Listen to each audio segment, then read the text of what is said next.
Bem-vindos à Caverna de Platão. Hoje a gente vai falar sobre o essencial de um pensador que, olha, mudou completamente as regras do jogo no século XX, Claude Lévi-Strauss. A gente vai entender como a obra dele transformou para sempre o jeito que nós enxergamos a cultura humana. Então, para a gente entender de onde veio a genialidade do Lévi-Strauss, a gente precisa primeiro voltar um pouco no tempo, sabe? É fundamental entender o mundo que formou o pensamento dele. A jornada dele é marcada por momentos decisivos. Ele nasce em 1908, mas um ponto de virada na vida dele acontece entre 1935 e 39, quando ele vem para o Brasil e faz trabalho de campo com povos indígenas na Amazônia. Essa experiência foi transformadora. Depois, durante a Segunda Guerra, ele se exila em Nova York e lá entra em contato com gente como o linguista Roman Jakobson, um encontro que foi crucial para ele formular seu método. E aí, claro, vem as grandes obras. As Estruturas Elementares do Parentesco, em 49, e Tristes Trópicos, em 55, que consolidaram o nome dele. Foi uma carreira longa e muito influente, até seu falecimento aos 100 anos de idade, em 2009. Pensa só nessa trajetória. Ele foi da experiência etnográfica mais radical na Amazônia para os círculos intelectuais de vanguarda em Nova York e, por fim, foi consagrado academicamente na França. Foi justamente essa mistura de mundos tão diferentes que alimentou a grande busca da sua vida, encontrar as estruturas universais do pensamento humano. Ele transitou por esses contrastes e foi daí que tirou a matéria-prima para sua obra. E foi justamente com essa bagagem toda, essa diversidade de experiências, que ele construiu algumas das teorias mais influentes da antropologia. Vejamos as principais teorias do autor. Em 1949, com As Estruturas Elementares do Parentesco, Lévi-Strauss simplesmente revoluciona os estudos da família. Ele argumenta que a regra universal da proibição do incesto é a chave para entender a sociedade, mas não por uma questão biológica, e sim por ser a primeira regra social. Ela obriga os grupos a fazerem alianças, trocando cônjuges com outros clãs e, assim, transformando estranhos em parentes. É essa troca que, para ele, funda o próprio laço social. Como ele mesmo escreveu em sua obra de 1949, o parentesco não resulta apenas de vínculos de sangue, mas da obrigação recíproca de dar e receber cônjuges que transforma estranhos em aliados. Em resumo, a troca é o que gera a sociedade. Já em 1958, ele formaliza o seu método, a antropologia estrutural.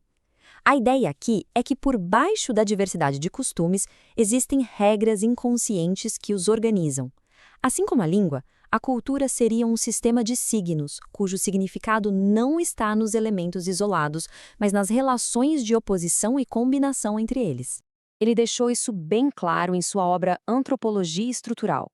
O objeto próprio da antropologia não são os costumes em si, mas o sistema de diferenças que os tornam inteligíveis.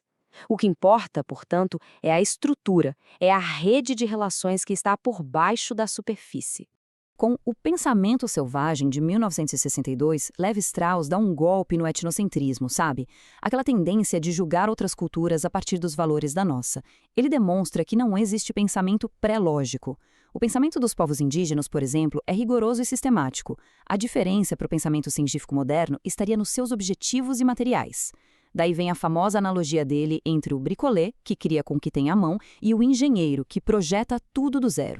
Ele afirma que este pensamento, longe de ser confuso, revela uma lógica minuciosa que organiza plantas, animais, cores e formas em sistemas de diferenças. Em outras palavras, é uma ciência do concreto, com a mesma dignidade intelectual da nossa. Entre 1964 e 1971, ele se dedica a um projeto monumental, as mitológicas. Analisando centenas de mitos ameríndios, ele mostra que eles não são narrativas fantasiosas ou arbitrárias. Pelo contrário, são máquinas lógicas que operam para mediar as grandes contradições da experiência humana, como a oposição entre natureza e cultura ou vida e morte. E fazem isso por meio de unidades mínimas de significado que ele chamou de mitemas. O exemplo muito elegante dessa análise é o triângulo culinário. Ele mostra como até as práticas de cozinha podem ser lidas como um sistema simbólico. O cru representa o estado de natureza. O cozido representa a transformação pela cultura. E o podre, a transformação natural. Até mesmo o ato de cozinhar revela a estrutura fundamental que opõe e relaciona natureza e cultura. Ok, então falamos de parentesco, de mito, até de culinária. Mas como tudo isso se conecta? Agora vejamos o conjunto da obra em sua totalidade, para encontrar a chave que une tudo isso.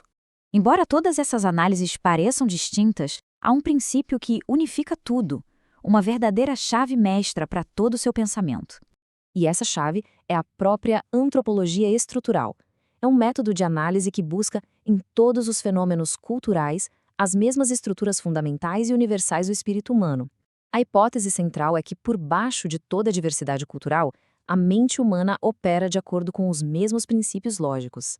Este esquema visualiza bem essa conexão. O parentesco é visto como uma estrutura de troca, o mito como uma lógica de oposições, o totemismo e a culinária como sistemas de classificação que relacionam natureza e cultura.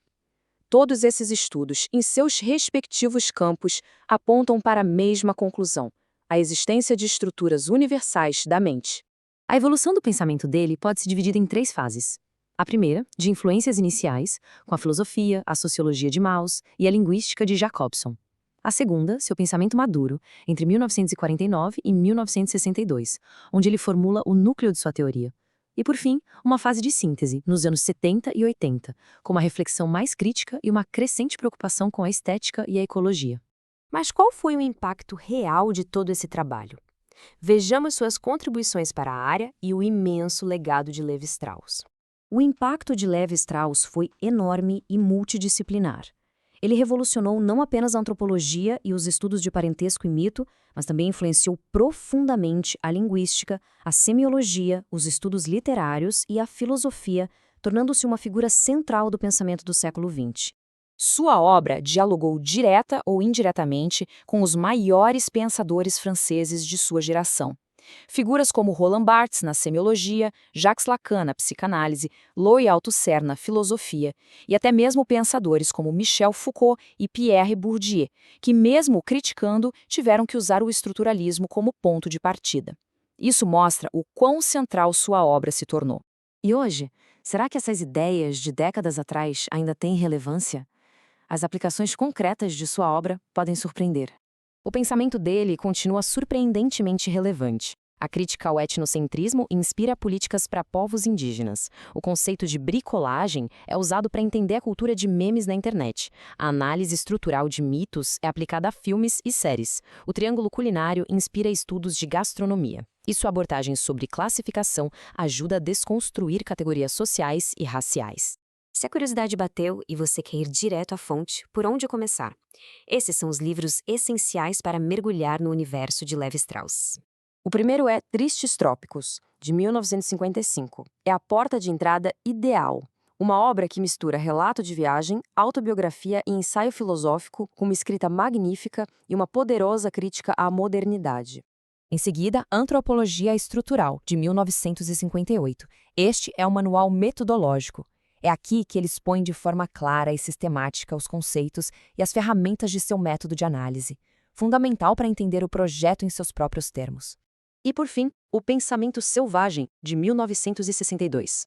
É a obra indispensável para compreender seu argumento sobre a igualdade e a complexidade dos diferentes modos de pensamento, demolindo de vez as hierarquias entre primitivos e civilizados. Obrigado por ter assistido. Se gostou do conteúdo, curta o vídeo e se inscreva no canal para mais vídeos como esse.